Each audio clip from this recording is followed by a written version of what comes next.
Hello guys, welcome back to my channel Learn with Alga. So guys, I'm Alga Yadav. My TGT Natural Science score is 143.77.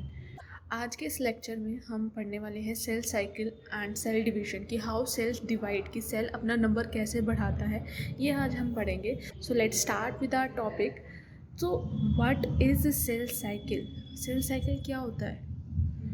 वो sequence जिससे cell अपना genome duplicate करता है, मतलब कि अपना DNA duplicate करता है और सिंथेसाइज करता है other constituents of the cells. Other constituents किसकी बात हो रही है? ऑर्गेनेलीज की बात हो रही है. उनको डुप्लीकेट करता है, उनका सिंथेसिस करता है and eventually these the duplicated nucleus, the duplicated genetic material and the organelle get distributed into the two daughter cells.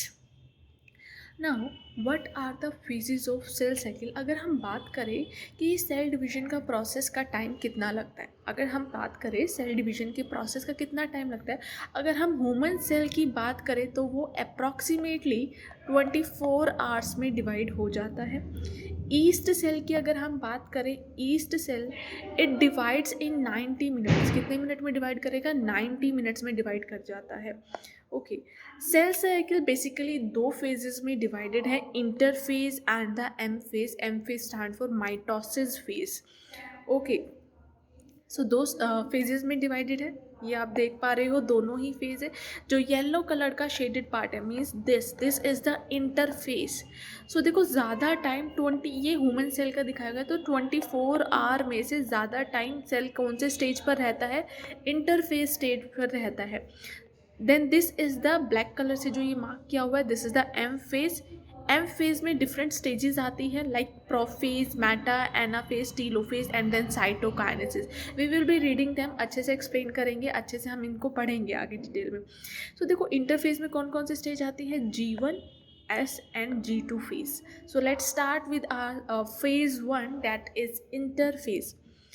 Interphase को हम रेस्टिंग फेज भी कहते हैं बिकॉज इस फेज में सेल डिवाइड नहीं करता. तो करता क्या है? इट हैज़ डिफरेंट 3 स्टेजेस मोर.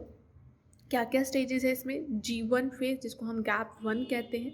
यहाँ पे G1 फेज में, इंटरफेज के G1 फेज में सेल क्या करेगा? मेटाबॉलिकली बहुत एक्टिव रहता है, ठीक है, और ग्रो करता है, अपने आप को प्रिपेयर करता है टू डिवाइड. ओके, उसके बाद आता है एस फेज जिसको हम सिंथेसिस फेज कहते हैं. यहाँ पे डीएनए क्या होता है? सिंथेसाइज होता है, डीएनए का सिंथेसिस होता है इस स्टेज में. मतलब कि जो डीएनए का कंटेंट है वो इंक्रीज हो जाएगा. कितना हो जाएगा? डीएनए का कंटेंट इंक्रीज का. पहले 2 क्रोमोसोम से तो अब कितने हो जाएंगे? 4 क्रोमोसोम हो जाएंगे. मतलब amount of DNA will increase but number of chromosome will not increase. अगर किसी सेल में 46 क्रोमोसोम्स है तो उसमें 46 ही क्रोमोसोम रहेंगे, 47 नहीं हो सकते, ठीक है. तो ये ध्यान रखना कि क्रोमोसोम नंबर सेम रहेगा लेकिन content increases from 2 chromosomes to 4 chromosomes, ठीक है. अगर सेल डिप्लॉयड है, 4n नंबर ऑफ क्रोमोसोम है, तो after the synthesis also 4n ही रहेगा. नेक्स्ट इज G2 फेज जिसको हम गैप 2 कहते हैं. यहाँ पे प्रोटीन का सिंथेसिस होता है और सेल ग्रोथ कंटिन्यू रहती है.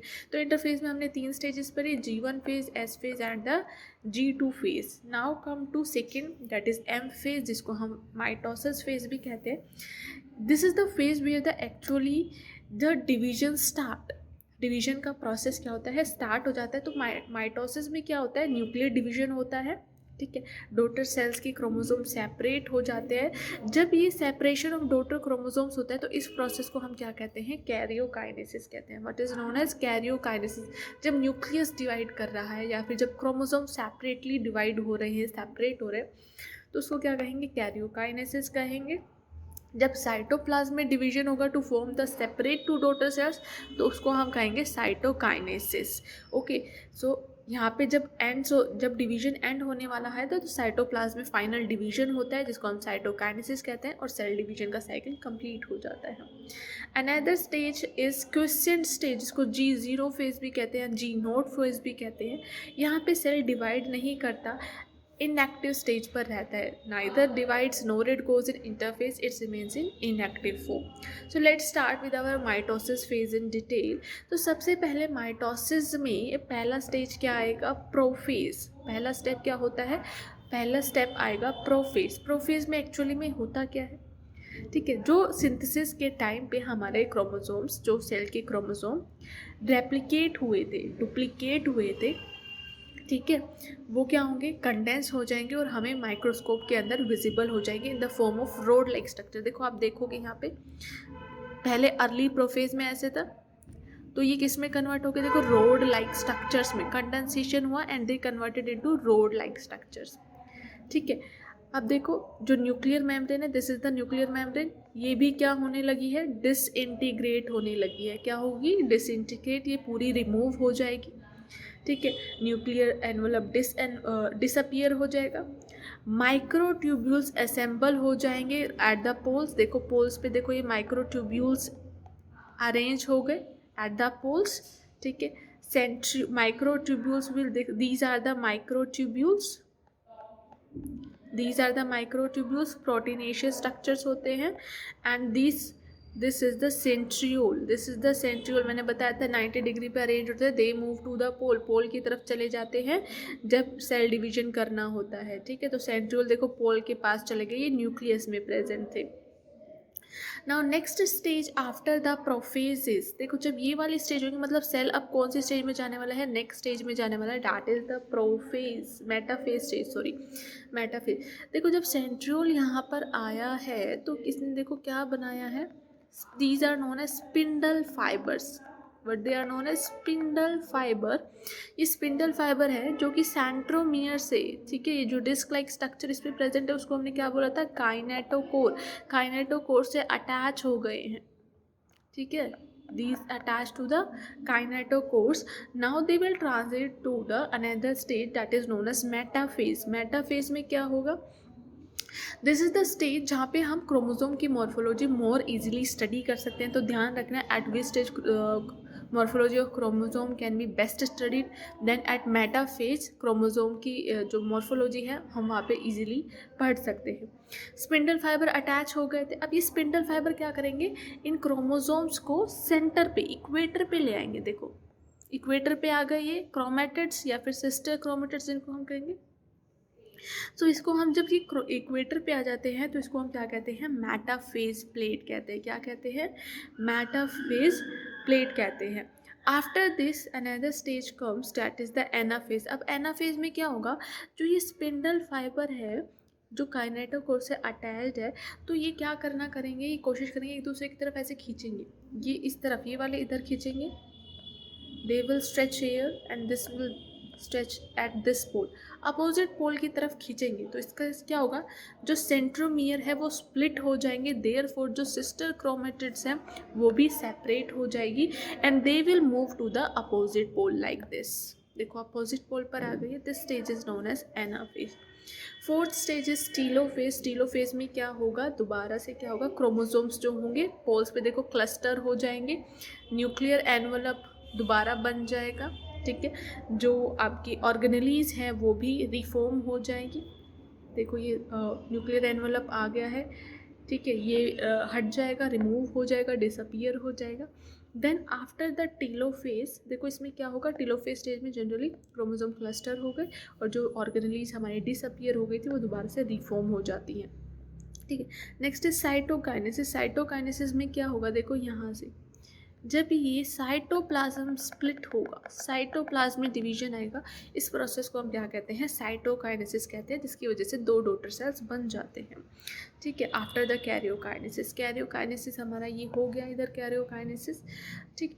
आफ्टर डैट जो साइटोकाइनेसिस है वो 2 टाइप का है, animal cytokinesis and the plant cytokinesis, ठीक है। एनिमल साइटोकाइनेसिस में कैसा होता है, बाहर की तरफ से फरो बनना शुरू होती है, जैसे कि इसमें शो हुआ है बाहर की तरफ से, and they meet at the middle, therefore separating into 2 daughter sales.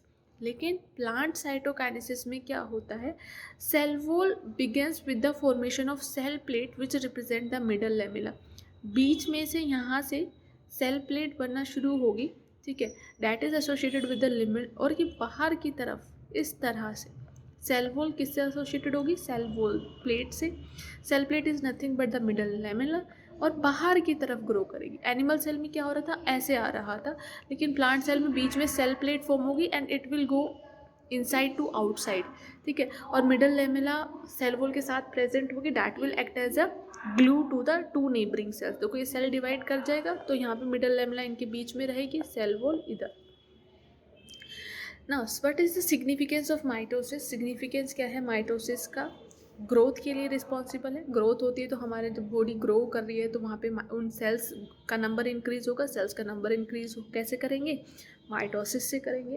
Chromosome number का मेंटेनेंस करती है, रीजनरेशन में मदद करते हैं, ठीक है। कोई सेल अगर रीजनरेट करना है तो बाय दिस डिवीजन ओनली, क्योंकि यहाँ पे जो क्रोमोसोम का नंबर है वो सेम रहेगा। Reproduction in unicellular organism, unicellular में जो रिप्रोडक्शन होता है, फॉर एग्जांपल अमीबा हो गया, ठीक है, लेशमेनिया हो गया, इनमें जो यूनिसेलुलर ऑर्गेनिज्म में रिप्रोडक्शन होता है वो एसेक्सुअल होता है, तो इसी डिवीजन के कारण हो पाता है। रिपेयर और वाउंड हीलिंग, आपको चोट वगैरह लग जाती हैं तो वहाँ पे सेल को दोबारा से बनना पड़ता है, तो वो उसमें भी कौन सा होगा? माइटोसिस डिवीजन विल आकर। So this was all about mitosis. I hope you liked my lecture. Please do like, share and subscribe to my channel Learn with Alka. If you have any doubt, you can put a query in my comment box. I will answer it there. Thank you so much.